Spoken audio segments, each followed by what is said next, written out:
Estuvimos haciendo este resumen de las dispensaciones.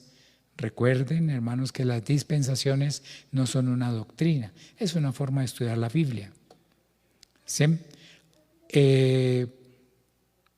Cada dispensación tiene un personaje que se destaca como un personaje del bien, uno que se destaca como un personaje del mal. Siempre concluyen con un juicio que afectó a toda la humanidad. Y entre una dispensación y otra siempre hay un periodo de transición. Estamos aquí o estamos allá. Lo presentamos como un resumen, recuérdenlo, con el propósito de que cuando usted vaya a hablar con una persona, toma contacto en el bus y va a hablar con el Señor, no sabe el nombre, nada, pero él quiere hablar de, por ejemplo, de que no, yo no soy tan malo, yo no soy un hombre perverso, yo soy bueno. Dice usted, este se siente en el Edén, inocencia, pero el hombre fracasó en la inocencia.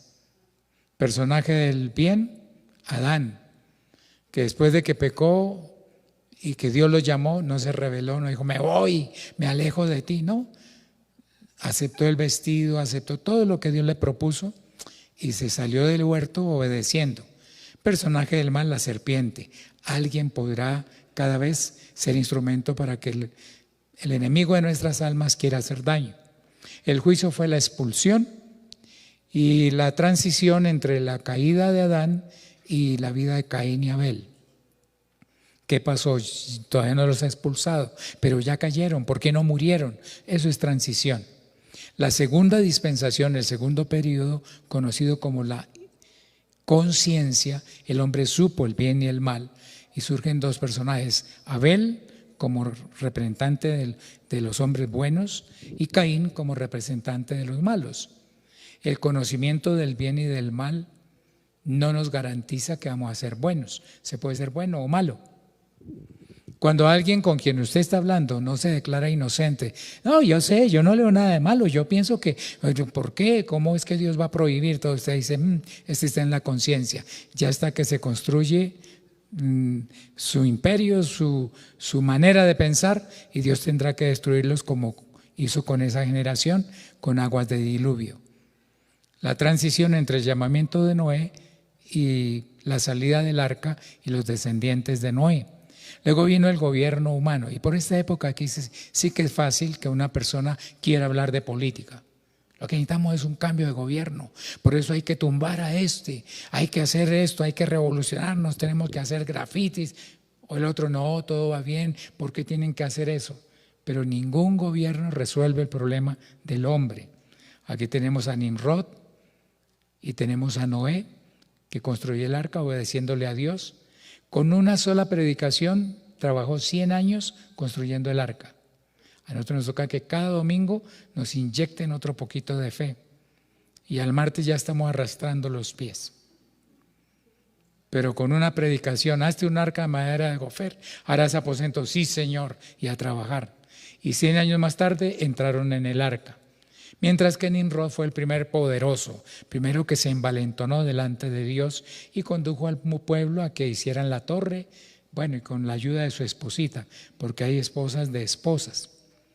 Entonces la transición vino desde la construcción de la torre hasta el llamamiento de Abraham. Pero la torre de Babel fue un juicio, confusión, confundió Dios las lenguas y tuvieron que esparcirse. Después de eso Dios llamó a Abraham y le dio una promesa. Y hay gente que dice, no, es que si a uno le prometieran algo bueno, pero uno con qué ganas vive bien. Dios sí ha hecho promesas maravillosas. Tenemos a Abraham, tenemos a Esaú, que aunque tenía la promesa para él, por ser el primogénito, la cambió por un plato de comida. Y hay gente así en el mundo. Y usted nota que él está diciendo, yo no le veo y uno tiene que aprovechar. Sí, papaya comida, papaya partida, papaya comida. Yo no voy a ser bobo. Usted dice, este está menospreciando la oportunidad. Está como Esaú. El juicio para toda esa humanidad que vivió bajo la promesa, que era lo que Dios estaba mostrando como gracia, vino con la salida de Israel de Egipto, con el éxodo. Dios dividió a la humanidad en dos grupos, así como dividió a la humanidad en dos grupos con el arca, los que entraron y los que no. En el momento del éxodo salió el pueblo de Israel y el resto del mundo, los gentiles. Y desde el nacimiento de Moisés hasta el Sinaí no se sabía que Dios ya tenía una ley para entregar, pero vino finalmente la ley y comenzó esa dispensación. Y usted encontrará gente leguleya diciendo que no, es que lo que pasa es que la gente no hace caso, pero que las leyes sí están, y usted dice, bueno, ya sé por dónde entrar. El hombre fracasó con las mejores leyes. Dios le dio al pueblo de Israel una ley como ningún pueblo ha tenido. Y ellos debían enseñarle a las naciones, pero ni las naciones querían, ni ellos quisieron enseñar. Entonces vino el fracaso. Los más aptos, los israelitas, se echaron a perder, aunque tenían la ley que era perfecta. Ejemplo del bien, Moisés; ejemplo del mal, Faraón. ¿Cuál fue el juicio para toda la humanidad con el que se terminó la ley? El Calvario. El Señor Jesús nació bajo la ley, pero cuando murió, pues trajo la gracia, y entonces ya esa transición que vino desde el nacimiento de Jesús hasta el día de Pentecostés, que comenzó la gracia oficialmente, comenzó la dispensación eclesiástica de la iglesia, entonces la ley era la única salida. Pero luego en la gracia encontramos a hombres como Juan y tantos más que son ejemplos de que fueron capaces de renunciar a lo que eran por seguir al Señor. Le dijo a un recaudador de impuestos: sígueme, y dejando todo lo siguió. A unos pescadores que tenían bonanza pesquera: venid en pos de mí, yo os haré pescadores de hombres. Y dejaron las barcas, las redes, a sus padres, dejaron todo organizado y se fueron con Jesús. Es decir, que no era la ley, sino era la gracia la que estaba comenzando a llamarlos a ellos, aunque vivían bajo la ley. Entonces, de la gracia tenemos a Juan el teólogo, porque el otro Juan murió dentro de la ley. Y personaje del mal, Judas Iscariote. Recibió un bocado, recibió un trato especial, pero vendió a su Señor por 30 piezas de plata.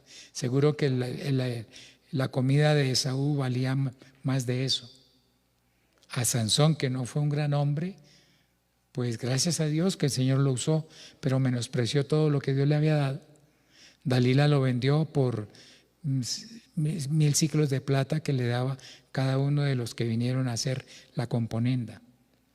Pero al Señor por 30 piezas de plata, lo que valía un esclavo. Y Judas lo vendió. Entonces hay gente así, que está descarriada y que usted puede decirle: oiga, ¿por qué no vuelve al Señor? No, yo ya fui bautizado, eso no es para mí. ¿Cómo que no? Mire a donde tiene que mirar y usted podrá ayudarlo desde donde está para que se acerque al Señor. ¿Cuándo concluirá la gracia? En el juicio de las naciones. ¿Sí? Y el periodo de transición desde la trasladación de la iglesia hasta la segunda venida del Señor, que concluirá con la batalla de Armagedón y el juicio de las naciones. Allí el Señor separará las cabras, las ovejas de los cabritos. Venid a mí, benditos de mi Padre, apartados de mí, malditos.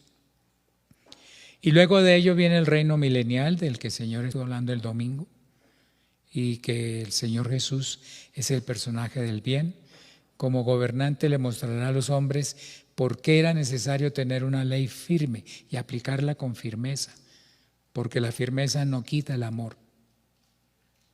Ese consejo que hemos oído algunas veces, que hay que tener mano de hierro pero con guante de seda, es decir, hay que ser firmes pero sin maltratar. No es que si el niño hace pataleta, bueno, dejémoslo. No, hay que ser firme con él para que aprenda a no dejarse manejar por sus emociones, sino que él tiene que controlarlas. Entonces el Señor regirá con vara de hierro, pero tendrán que decir: esto es lo que se necesitaba.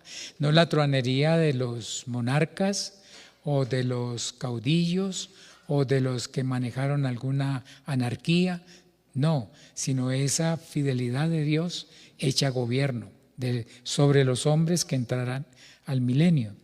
Pero después de eso se rebelarán y Dios vendrá a destruirlos por completo, se levantarán los muertos y vendrá el juicio.